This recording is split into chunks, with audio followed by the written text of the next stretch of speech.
toi les humbles sont bénis, en toi les faibles sont affermis, les cœurs brisés tu rétablis, donnant la vie. Cet amour qui peut libérer, cet amour qui peut restaurer, nous appelle par notre nom. Tu nous appelles par notre nom. C'est Dieu qui créa tout l'univers, c'est Dieu qui va mourir au calvaire, nous appelle par notre nom. Tu nous appelles par notre nom.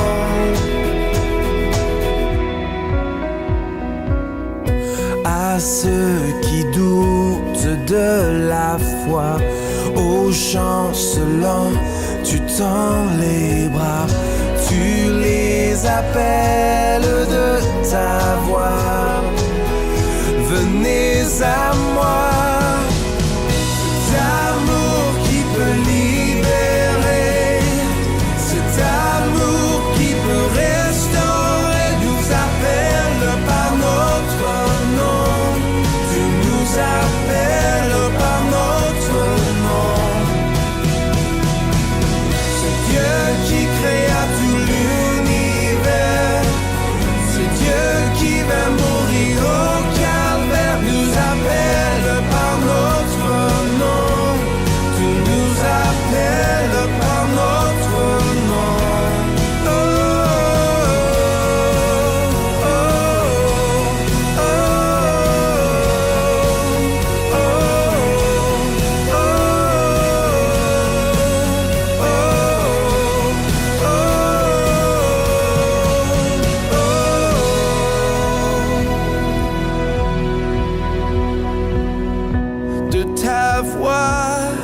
de ta voix, tu nous appelles à la croix. De ta voix, tu nous appelles à la croix. De ta voix, tu nous appelles à la croix. De ta voix, tu nous appelles à la croix. Cet amour qui peut libérer, cet amour qui peut restaurer, nous appelle par notre nom. Tu nous appelles par notre nom. C'est Dieu qui créa tout l'univers, c'est Dieu qui va mourir au calvaire, nous appelle par notre nom. Tu nous appelles par notre nom. Oh, oh, oh, oh, oh,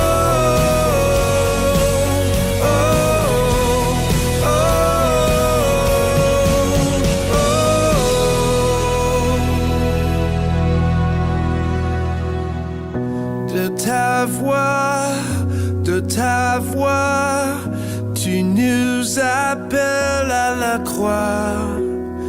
De ta voix, tu nous appelles à la croix. Que durant cet été, vos cœurs se tournent vers celui qui vous appelle par votre nom. Il vous aime. Je vous parle en direct de mon atelier de travail aujourd'hui. J'ai une bonne nouvelle pour vous. Dieu est amour et il est si grand qu'il aimerait te partager sa pensée aujourd'hui à travers l'amour que Christ a manifesté quand il est venu. Et je désire vous le communiquer en ce jour. Et j'espère qu'à travers ce message aujourd'hui, vous en retirerez les bienfaits pour votre personne, pour votre famille. saviez, la semaine dernière, nous avons remarqué que l'amour de Christ est assez large. Et je débutais une série d'études sur les dimensions de l'amour de Christ. Et nous avions vu que pour le pire lépreux, eux qui étaient rejetés, isolés, en gardant une distanciation de 100 mètres envers les autres gens, ils n'avaient pas le droit, eux, de recevoir l'amour dans leur vie, mais Jésus est venu les purifier et les guérir. Nous avions vu un deuxième exemple aussi, la femme adultère qui était pris en flagrant délit d'adultère et qui méritait la lapidation selon la loi. Mais Jésus fut patient en ne condamnant pas. Il a été clair avec la femme. Il ne l'a pas condamnée, mais lui disant clairement, va maintenant et ne pêche plus.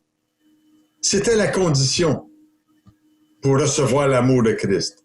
J'aimerais que vous sachiez que la Bible offre cette solution du mal de l'âme. Au temps, vous savez, du Nouveau Testament, il y avait les mêmes problèmes humains qu'aujourd'hui.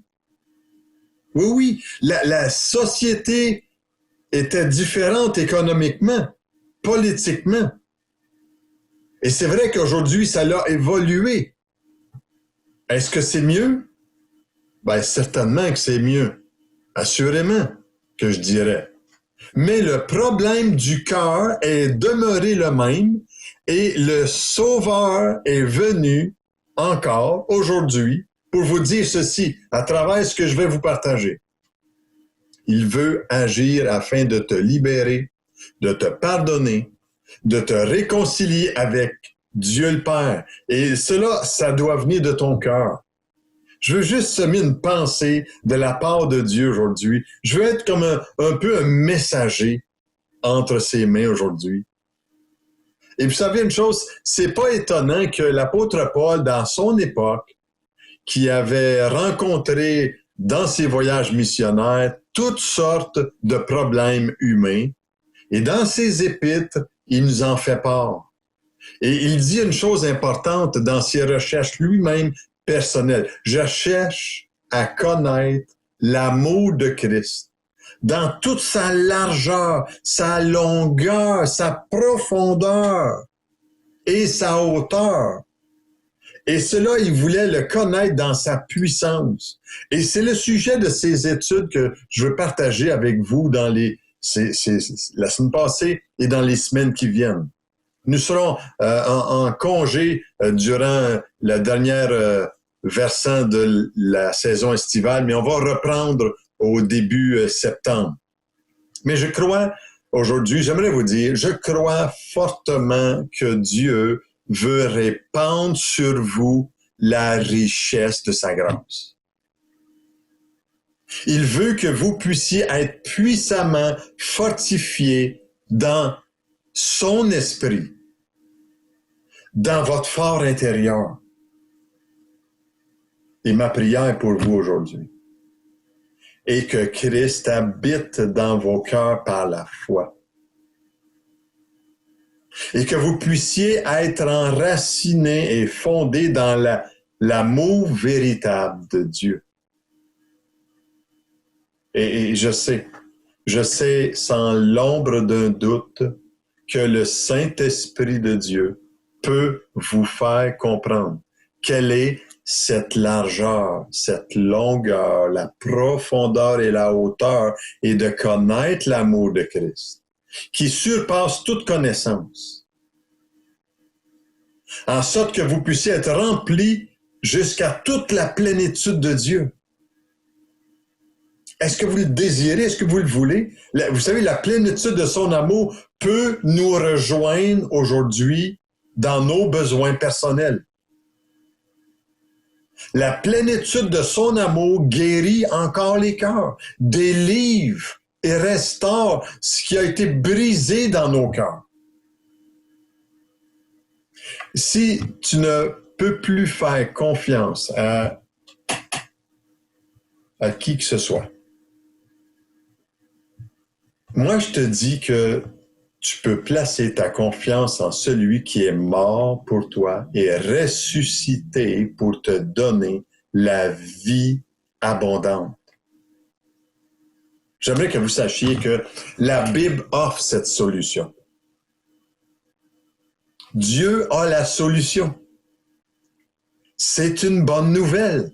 C'est la bonne nouvelle de Jésus qui apporte la solution complète et définitive à tout le mal dans le cœur de tout être humain. Et aujourd'hui, comment est la longueur de l'amour de Dieu? Je me pose la question, quelle est sa longueur? J'aimerais en définir par un exemple dans les Saintes Écritures d'un personnage authentique dans l'Évangile de Luc, le chapitre 19, et le verset 1 à 10. Et c'est l'histoire de l'amour de Christ qui est longue. C'est un publicain. Son nom, c'est Zachée. Et j'aimerais lire ce texte avec vous, si vous avez votre Bible aujourd'hui, qui dit ceci. Jésus étant entré dans Jéricho, traversait la ville. Et voici un homme riche appelé Zachée, chef des publicains, cherchait à voir qui était Jésus. Mais il ne pouvait y parvenir à cause de la foule, car il était de petite taille. Il courut en avant et monta sur un sycomore pour le voir, parce qu'il devait passer par là. Lorsque Jésus fut arrivé à cet endroit, il leva les yeux et lui dit, « Zachée, hâte-toi de descendre, car il faut que je demeure aujourd'hui dans ta maison. » Zachée se hâta de descendre et le reçut avec joie. Voyant cela, tous murmuraient et disaient, « Il est allé loger chez un homme pécheur. » Mais Zachée, se tenant devant le Seigneur, lui dit, « Voici, Seigneur, je donne aux pauvres la moitié de mes biens et si j'ai fait tort de quelque chose à quelqu'un, je lui rends le quadruple. » Jésus lui dit, « Le salut est entré aujourd'hui dans cette maison, parce que celui-ci est aussi un fils d'Abraham, car le Fils de l'homme est venu chercher et sauver ce qui était perdu. » Quelle bonne nouvelle! Un personnage comme Zachée. Et on lit cette histoire-là, c'est un publicain.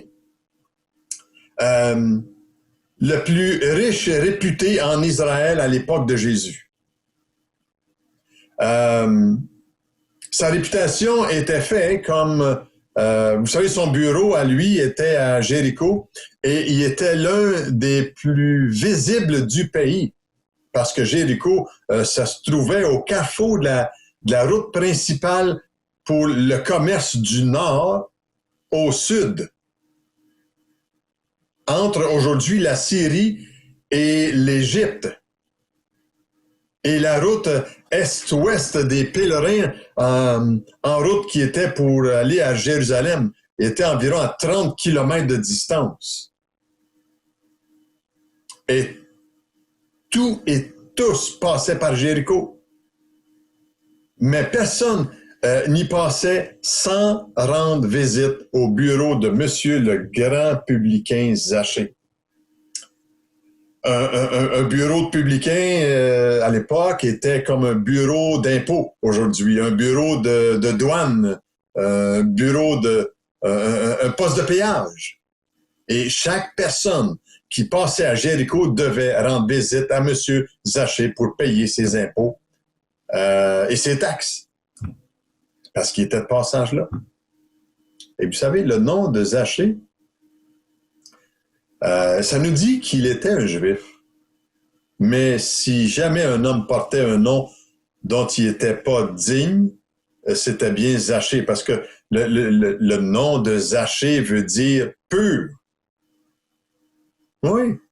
Et Zachée était riche, mais il n'était pas pur. Zachée était l'un des plus hauts fonctionnaires, un chef en Israël. C'était important, mais il était pas peu. Et sa popularité était mise en doute par plusieurs. Vous savez, les fonctionnaires des impôts ne sont pas populaires non plus aujourd'hui, mais même en ce temps-là, ils étaient haïs comme collaborateurs des occupants romains. Et ils étaient vus comme des traîtres. Les Romains, à l'époque, avaient un système génial de perception d'impôts. Ils les faisaient percevoir par les publicains. Et eux, qui étaient des Juifs, recevaient ces impôts-là. Et ceux-ci se payaient. Il n'y avait pas de salaire par les Romains, je veux dire, mais ils étaient libres d'imposer autant qu'ils voulaient. Maintenant, ils devaient donner une partie aux Romains qui était exigée. Mais la différence leur restait à eux. Et c'est pour cette raison-là qu'ils s'enrichissaient sur le dos de leurs compatriotes. Vous allez me dire, il n'y a rien de nouveau sur le soleil. Probablement.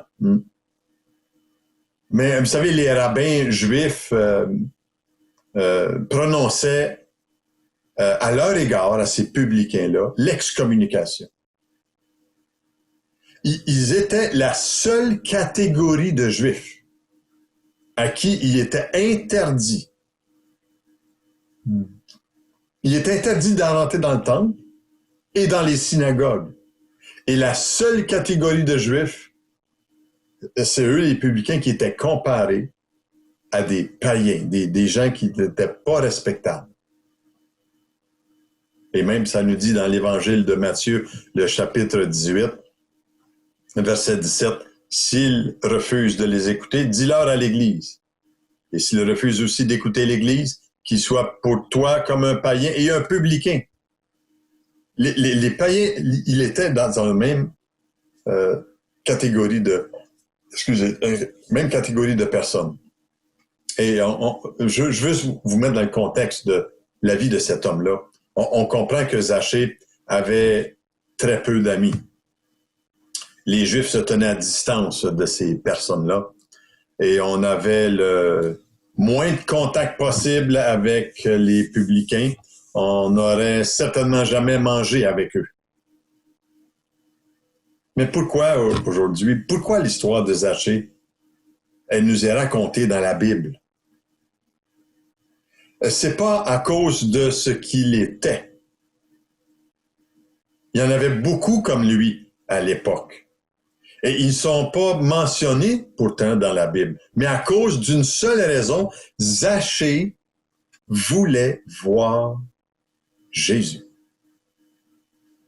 Si on regarde dans le texte qu'on a lu aujourd'hui, il cherchait à voir qui était Jésus dans le verset 3. Mais il voulait pas, il pouvait pas y parvenir à cause de la foule et de sa petite taille aussi.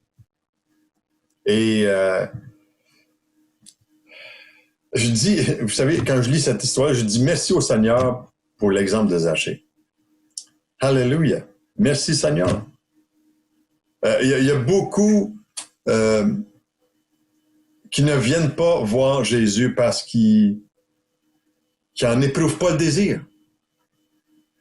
Aujourd'hui, on en voit aussi les effets dans le cœur de notre société, dans le cœur des gens. Mais le premier pas vers Jésus se fait toujours au niveau d'une volonté. Le désir vient même avant la foi et la prière. Et aussi longtemps qu'on désire ne pas rencontrer Jésus, on ne va pas à lui, on ne vient pas à lui, on ne ressent pas le désir. Je vous pose la question aujourd'hui, est-ce que nous désirons vraiment rencontrer Jésus, celui qui est ressuscité des morts? Pourquoi venons-nous à l'Église? Pourquoi sommes-nous ici aujourd'hui? J'aimerais vraiment me tenir à l'entrée de l'église avant une réunion et demander une question à chacun qui entre. Pourquoi vous venez à l'église?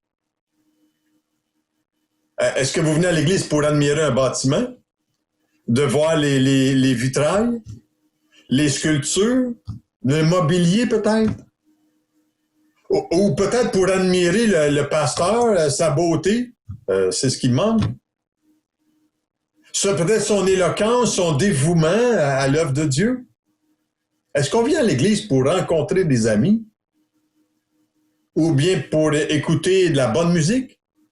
Est-ce qu'on vient à l'église par tradition, par habitude, par obligation?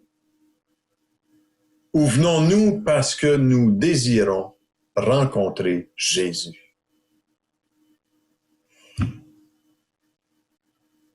Il y a une loi spirituelle qui dit que l'on reçoit de Dieu que ce que l'on désire. Qui ne désire rien n'aura rien.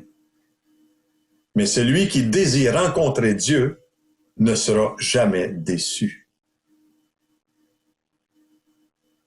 Mais voilà que Zachée avait des obstacles pour venir voir Jésus. Lui, il voulait voir Jésus, mais il avait de la difficulté, il ne pouvait pas. Il était trop petit. Sa taille l'empêchait de voir Jésus. Puis il est parti en courant et il a monté dans ce sycomore. Est-ce que dans ta vie aujourd'hui, est-ce que c'est ta taille qui t'empêche de voir Jésus? Peut-être que tu te sens trop petit, inférieur. Peut-être que tu te sens indigne, trop faible. Zachée était trop petit, mais il n'allait pas permettre à sa taille de l'empêcher de voir Jésus. Est-ce qu'il y a des obstacles aujourd'hui qui nous empêchent de voir Jésus? Qu'est-ce que nous devons faire alors? On se dit, moi, je ne suis pas capable. J'ai trop d'obstacles à surmonter. Zachée est passé au-dessus de ces obstacles. Est-ce que nous permettons à nos circonstances d'expérimenter l'amour de Dieu? Ou est-ce qu'on laisse nos circonstances déterminer ce qui nous arrive? Point final. On doit faire un choix. Et ce choix devrait être clair si nous voulons être vainqueurs de nos circonstances. J'aimerais vous dire que Zachée voulait voir Jésus à tout prix. Alors, il a trouvé le moyen de vaincre ses obstacles. Et le désir ardent trouve toujours une solution. Quand on le veut vraiment. Dans le verset 4, il nous est dit, « Il courut en avant et monta sur un sycomore pour le voir parce qu'il devait passer par là. » Et vous savez, le sycomore est un arbre qui a des branches qui sont basses à l'horizontale et avec de grandes feuilles vertes au printemps. Et c'était facile pour Zachée de grimper dans un sycomore. Et les feuillages le cachaient probablement. Mais il pouvait voir, sans lui-même être vu peut-être. Du moins, c'est ce qu'il pensait. Je me demande quand je lis ces textes-là et que je vous en parle, est-ce qu'il y a des Zachées parmi nous autres aujourd'hui qui se cachent, qui veulent voir sans eux-mêmes être vus, qui veulent regarder sans jouer eux-mêmes, qui veulent être spectateurs dans l'assemblée sans devenir des participants. Vous vous trouvez peut-être à cet instant même dans un sycomore spirituel, si je pourrais dire, ou à essayer de vous camouflez derrière vos fautes, derrière des feuilles de sycomore, des excuses peut-être que vous trouvez. Ou vous voulez renier vos propres problèmes en vous cachant. Et on pourrait en dire plein de choses peut-être, là. Mais voici que Zachée, caché dans son sycomore, Jésus passe par là et il s'arrête juste au-dessus de l'arbre où est Zachée. Et Zachée regarde Jésus et Jésus regarde Zachée et Zachée pensait pouvoir rester peut-être invisible, mais Jésus l'avait vu. Et vous savez, quel que soit le genre de feuille dont on se sert pour essayer de se cacher, le Seigneur Dieu nous connaît parfaitement. J'aimerais lire un texte qui me vient à l'esprit dans le psaume 139, qui me dit qu'il n'y a rien, on ne peut rien cacher à Dieu. Regardez bien dans le psaume 139, versets 7 à 13, qui dit ceci. « Où irai-je loin de ton esprit? Et où fuirai-je loin de ta face? Si je monte aux cieux, tu y es. Si je me couche au séjour des morts, t'y voilà. Si je prends les ailes de l'aurore et que j'aille habiter à l'extrémité de la mer, là aussi ta main me conduira et ta droite me saisira. Si je dis, au moins les ténèbres me couvriront. La nuit devient lumière autour de moi. Même les ténèbres ne sont pas obscures pour toi. La nuit brille comme le jour et les ténèbres comme la lumière. C'est toi qui as formé mes reins, qui m'as tissé dans le sein de ma mère. Quelle déclaration du psalmiste. J'aimerais te dire aujourd'hui, Jésus s'intéresse à vous comme il s'est intéressé à Zachée aussi. Jésus appelle Zachée. Zachée, en toi de descendre, car il faut que je demeure aujourd'hui dans ta maison. Et Jésus n'a jamais été... Jésus lui-même n'est jamais un spectateur. Il passe jamais sans nous reconnaître quand quelqu'un cherche à le voir. Il nous appelle. Et Jésus voyait Zachée. Jésus voyait son cœur, son désir, et il voulait le guérir. Le Seigneur, il n'est jamais indifférent à nos besoins et aux besoins de ceux qui nous entourent. Vous savez, Jéricho, dans l'histoire sainte, était une ville de prêtres. Et Jésus aurait pu être de ceux qui appelaient des croyants à venir à le suivre. Mais non, il a choisi, il a appelé un publicain qui était haï, maudit par la société, parce qu'il abusait de leur pouvoir. Jésus dit dans l'Évangile, « Je ne suis pas venu appeler à la repentance des justes, mais des pécheurs. » Des hommes, des femmes qui veulent apprendre. Et Jésus dit encore aujourd'hui, « Zachée, en toi de descendre, car il faut que je demeure aujourd'hui dans ta maison. » Et ce qui est merveilleux, vous savez, c'est que Jésus s'arrête toujours au-dessus de notre branche. Dans l'Apocalypse, ça dit directement, « Voici, je me tiens à la porte. » Le Seigneur dit, « Je me tiens à la porte, je frappe. Si quelqu'un entend ma voix et ouvre la porte, j'entrerai chez lui, je souperai avec lui et lui avec moi. »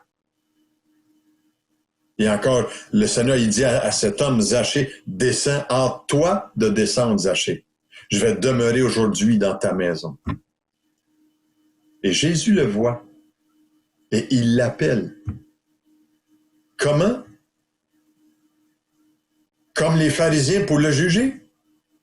Le condamner ou le rejeter? Non. Pour s'inviter chez lui. Et Dieu nous invite encore à lui laisser une place chez nous. chez nous. Dieu nous invite toujours. C'est nous parfois qui n'ouvrirons pas la porte. Lui, il veut frapper à la porte. Si vous remarquez, il est à l'extérieur. Et comme quelqu'un qui est très poli, qui ne s'impose pas, il frappe. Mais c'est à nous d'ouvrir. Dans les Saintes Écritures, dans l'Ancien Testament, des paroles comme ceux-ci, « Venez, plaidons, dit l'Éternel, si vos péchés sont comme le cramoisi, ils deviendront blancs comme la neige. S'ils sont rouges comme la pourpre, ils deviendront comme la laine. Vous tous qui avez soif, venez aux eaux. Venez avec votre cœur, même celui qui n'a pas d'argent. Venez acheter, manger, venez acheter du vin et du lait sans argent et sans rien payer. »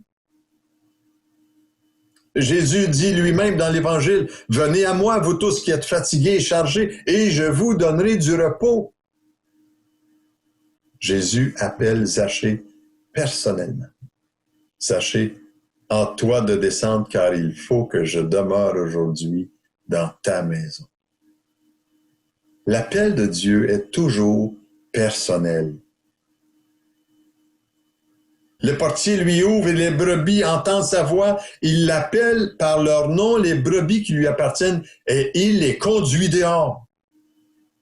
Le bon berger est celui qui veut les conduire. Vous conduire, me conduire. Vous savez, une chose, j'aimerais vous dire qu'au ciel, nous ne sommes pas un numéro d'ordinateur. Mais j'aimerais vous dire que Jésus t'a gravé sur ses mains par sa mort. Et chaque fois que le Seigneur regarde sa main, il nous voit par ses meurtrissures. Je suis guéri.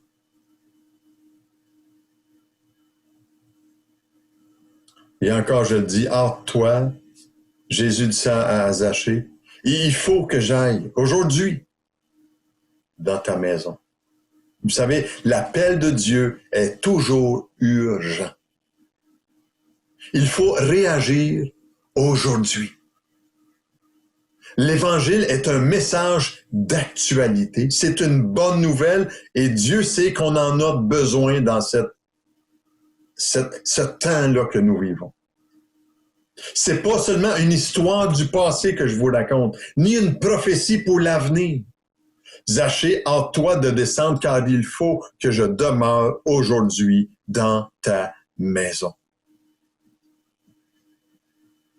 Les Écritures nous disent, c'est pourquoi selon ce que disent les Écritures, aujourd'hui, si vous entendez sa voix, n'endurcissez pas vos cœurs. Vous savez, un des mots qui se lit le plus dans le Nouveau Testament, c'est aussitôt. 51 fois dans les évangiles, dans les 4 évangiles. Je vous définis ça bien vite. Les disciples, aussitôt, ils laissèrent le filet et le suivirent. Il les appela et aussitôt, ils laissèrent la barque et leur père et le suivirent. Le lépreux, dans l'Évangile de Matthieu, chapitre 8, verset 3, Jésus étendit la main, le toucha et dit, « Je le veux, sois pur. » Aussitôt, il fut purifié de sa lèpre. Le sourd-muet, lui, dans le chapitre 7, verset 35, « Aussitôt, ses oreilles s'ouvrirent, sa langue se délia, et il parla très bien. » L'aveugle, dans le chapitre 10, verset 52 de Matthieu, et Jésus lui dit, « Va, ta foi t'a sauvé. » Aussitôt, il recouvra la vue et suivit Jésus sur le chemin. L'homme qui était dans l'agitation d'attendre l'eau, dans l'Évangile de Jean, chapitre 5, verset 9, « Aussitôt cet homme fut guéri, il prit son lit et marcha. » Vous savez une chose, Dieu est fidèle. C'est lui qui veut vous appeler à une communion avec son Fils, qui a payé un prix très grand pour nous révéler l'amour de Dieu. Qu'est-ce que tu vas faire? Zachée, qu'est-ce que tu vas faire toi aujourd'hui? Moi, je m'identifie à un Zachée, moi aussi. Jésus, le Galiléen qui est un pauvre qui t'appelle, mais toi, qui es un fonctionnaire qui est riche, est-ce que tu vas lui obéir? Tu récolteras certainement pas de l'impôt, à moins que tu ailles pêcher avec lui puis qu'il voit quelque chose dans la bouche d'un poisson. Zachée, entre toi aujourd'hui parce qu'il faut que je demeure dans ta maison. Et la Bible nous dit, Zacha se hâta de descendre. Et peut-être qu'il est presque tombé de l'arbre à cause de son excitement, mais il l'a reçu chez lui avec joie. On ne sait pas ce qui s'est passé chez Zachée dans le fond de son âme. Et c'est vrai que parfois, heureusement, que nos propres confessions restent secrètes de ce qui se passe dans notre propre vie. Mais Jésus ne s'est pas rendu chez Zachée seulement pour se reposer puis bien manger. Jésus est entré chez Zachée afin de le changer dans le fond de son cœur.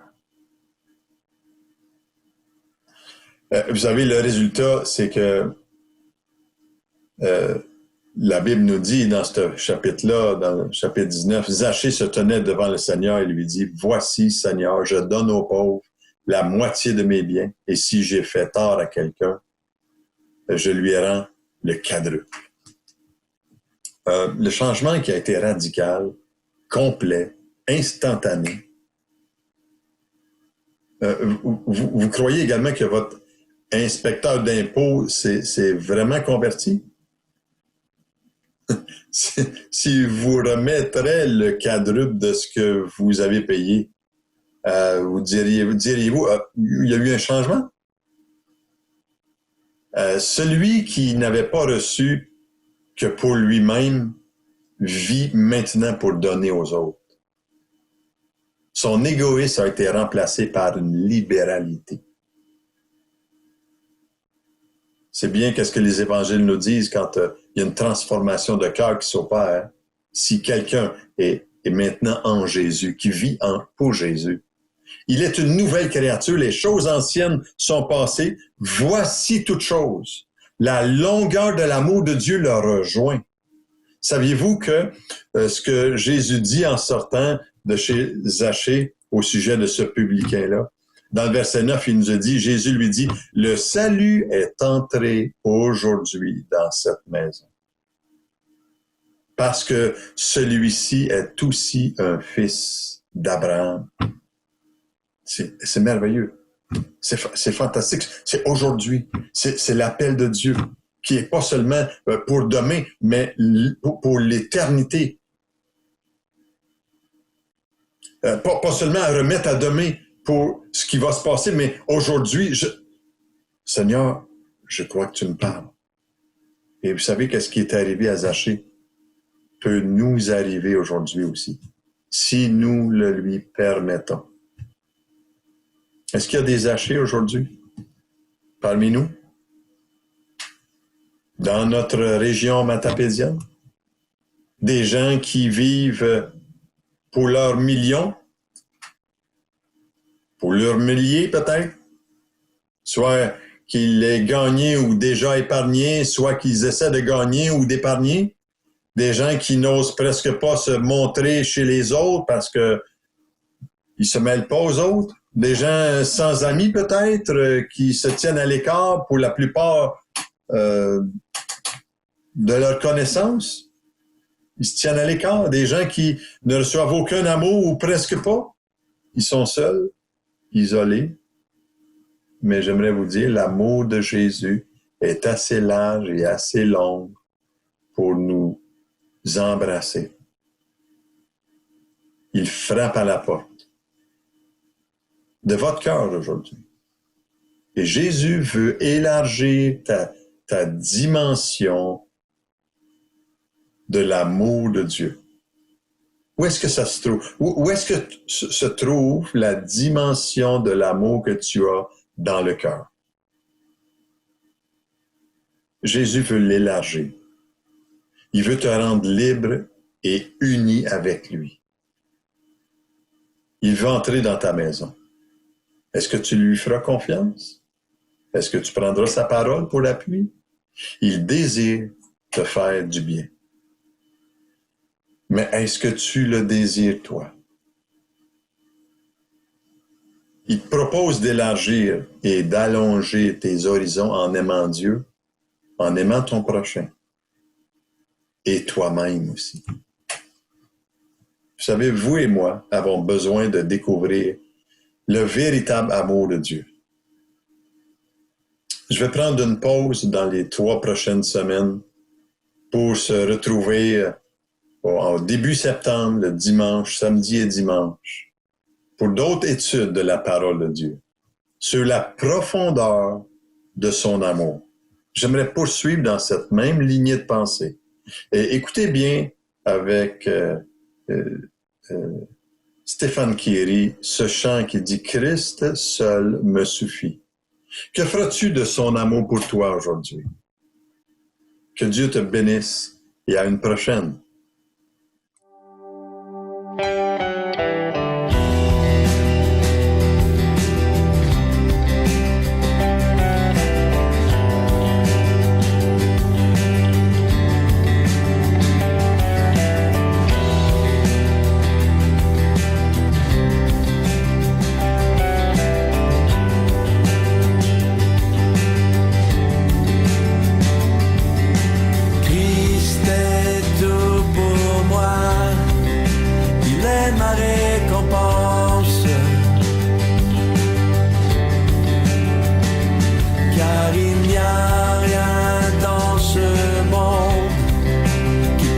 Satisfaire,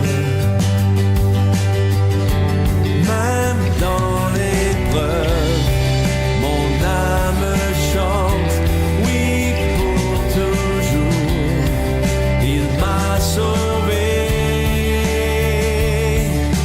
Christ seul me suffit, Christ seul me suffit.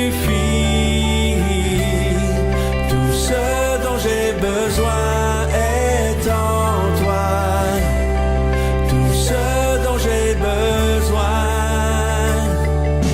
Christ est mon Seigneur, la joie de mon salut. Et cet espoir est sans fin, le ciel est ma demeure.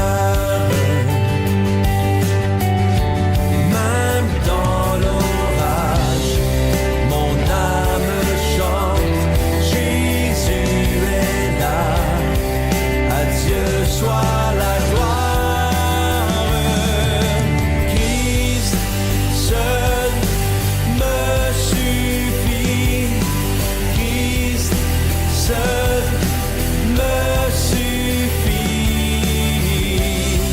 Tout ce dont j'ai besoin est en toi, tout ce dont j'ai besoin.